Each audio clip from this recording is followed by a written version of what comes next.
ಆತ್ಮೀಯ ನಮ್ಮ ವಿಜಯ ನ್ಯೂಸ್ ಚಾನೆಲ್ನ ಎಲ್ಲ ವೀಕ್ಷಕರಿಗೆ ಸ್ವಾಗತ. ನಾವು ಇವತ್ತು ಜಗತ್ತಿನಾದ್ಯಂತ ವೀಕ್ಷಿಸಿರುವಂತಹ ಏಕೈಕ ಸ್ಥಳ ಶ್ರೀ ರಾಮ ಜನ್ಮಭೂಮಿಯ ಲೋಕಾರ್ಪಣೆ ಆಗ್ತಿರುವ ಸ್ಥಳ ಅಯೋಧ್ಯೆಯಲ್ಲಿದೆ. ಒಂದೊಂದು ವಿಚಾರವೂ ಕೂಡ ಇಲ್ಲಿ ಅತ್ಯಂತ ರೋಮಾಂಚನಕಾರದಂತಹ ವಿಚಾರಗಳು. ಇವತ್ತು ಅಯೋಧ್ಯೆಯಲ್ಲಿ ಈ ಒಂದು ರಾಮ ಮಂದಿರ ಲೋಕಾರ್ಪಣೆ ಆಗ್ತಿರುವಂತಹ ಸಂದರ್ಭದಲ್ಲಿ ಜಗತ್ತಿನಾದ್ಯಂತ ಬೇರೆ ಬೇರೆ ದೇಶಗಳಿಂದ ಇಲ್ಲಿ ಜನರು ಆಗಮಿಸ್ತಾ ಇದ್ದಾರೆ.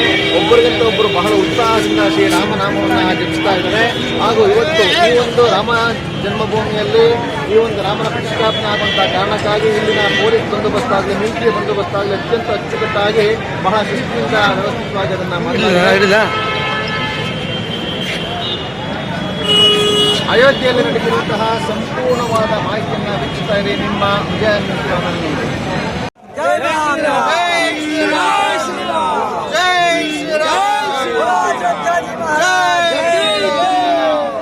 ನಾವು ಇವಾಗ ನೋಡ್ತಾ ಇರೋಂಥದ್ದು ರಾಜದ್ವಾರ ಅಂತದ್ದು. ಪೂರ್ವದಲ್ಲಿ ಈ ಒಂದು ರಾಜದ್ವಾರದ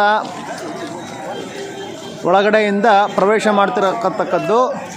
ಈಗ ಇದು ಅತ್ಯಂತ ಪ್ರೇಕ್ಷಣೀಯ ಸ್ಥಳವಾಗಿದೆ. ಸಹಸ್ರಾರು ಸಂಖ್ಯೆಯಲ್ಲಿ ಇಂದು ಈ ಒಂದು ಸ್ಥಳಕ್ಕೆ ಭೇಟಿ ನೀಡಿ ದರ್ಶನವನ್ನು ಪಡಿತಾ ಇದ್ದಾರೆ.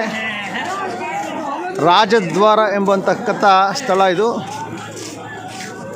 ಇಲ್ಲಿ ಕರ್ನಾಟಕದಿಂದ ಬಂದಿರುವಂತಹ ಹಲವಾರು ಜನ ಈ ಒಂದು ಸ್ಥಳಕ್ಕೆ ಇದು ಮಾಡ್ತಾರೆ. ನೋಡಿ, ಇಲ್ಲಿ ಕರ್ನಾಟಕದವರು ಕೂಡ ಒಬ್ಬರು ಬಂದಿದ್ದಾರೆ. ನಮಸ್ತೆ ಸರ್. ನಮಸ್ಕಾರ. ಎಲ್ಲಿಂದ ಬಂದಿರೋ ತಾವು? ನಾವು ಬೆಂಗಳೂರಿಂದ ಬಂದಿದ್ದೀವಿ.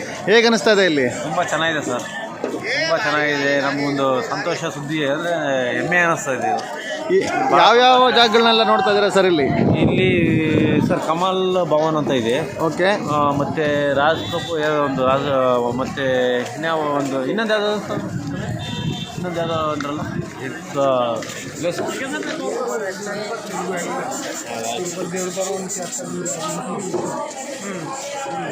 ಮತ್ತೊಬ್ಬರು ಕನ್ನಡಿಗರೇ ನಮ್ಮ ಜೊತೆಗಿದ್ದಾರೆ. ಏನು ಹೇಳ್ತೀರಾ ಕೇಳೋಣ. ಇಲ್ಲಿ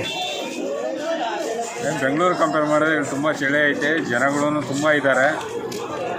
ಬಟ್ ಆದರೂ ಅಡ್ಜಸ್ಟ್ ಮಾಡಿಕೊಂಡು ರಾಮನ ದರ್ಶನ ಮಾಡಲೇಬೇಕು ಅಂತೇಳಿ ಬಂದಿದ್ದೀವಿ.